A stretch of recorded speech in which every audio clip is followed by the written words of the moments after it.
my name is Elizabeth Mayo, and I'm going to talk to you today about why food storage is important.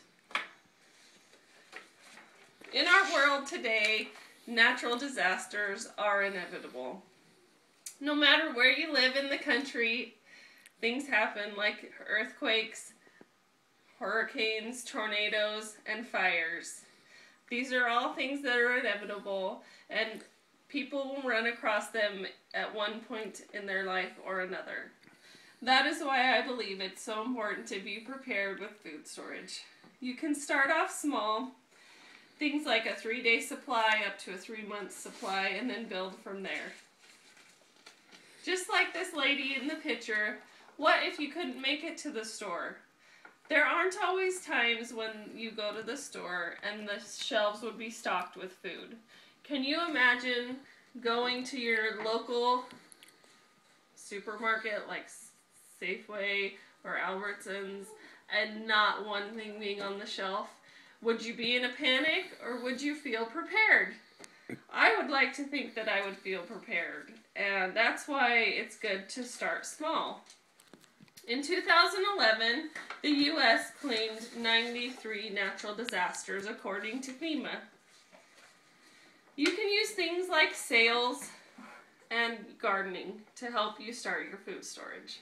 In sales, when something goes on sale like peanut butter, instead of just buying one peanut butter, you want to buy 3, 4, or 5, however many you can afford.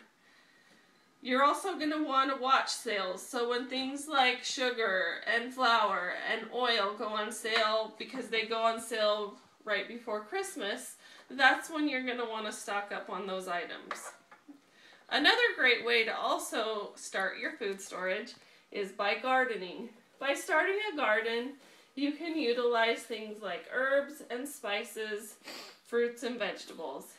And then the great thing about gardening is that when you can learn to garden, you can also start to use the canning. And that allows you to also add to your food storage. Now that we've talked about the first step and dealing with emergencies, let's discuss a 3-day supply. Some of the basics that consist of a food storage would be things like grains, legumes, fats and oils, milk, and sugar. When you think of a 3-day food supply, what do you think of? It's not always just food. It's things like water and supplies. And the supplies go from can opener all the way to how you're going to cook the food. The great thing now is that there's lots of ways that we can cook food storage.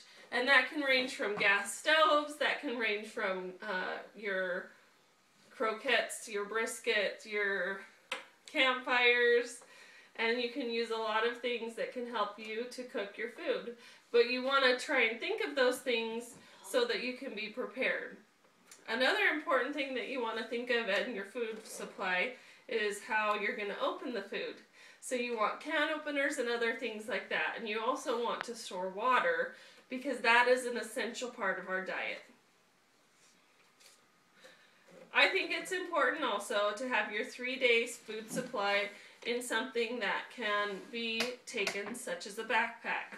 The reason for that is if you're in a natural disaster, like an earthquake or a fire, and you had to leave your house, you would want to be prepared.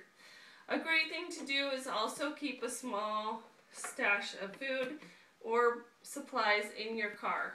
That way you can be prepared for anything that comes to light. After you start gathering your food items on the shelf, you need to think about your shelf life and how to rotate the food. According to stilltasty.com, things like canned beans will last 2 to 5 years. Wheat lasts from 25 years, powdered milk 20 years, and freeze-dried food can last 25 years. The nice thing about things like wheat that lasts 25 years and powdered milk that lasts 20 are those are items that you can get that will help you to get a long-term food storage. And that way you can buy it and then you don't have to worry about it. You can know that for the next 20 years that you'll have a food storage and that you can rely on it. After you start your food storage, what you need to store are things that, of course, your family is going to want to eat. That is why I believe that food storage is so important. We all need to be prepared for any emergency, whether it's from Mother Nature or whether it's from something like losing a job or a family member. We want to be prepared in time for emergency. In conclusion, I just want to reiterate how important it is to start a food storage, but don't be overwhelmed. Just start small, think little, try and get one thing here, one thing there, so you can be ready when the time comes that you need it most. Thank you.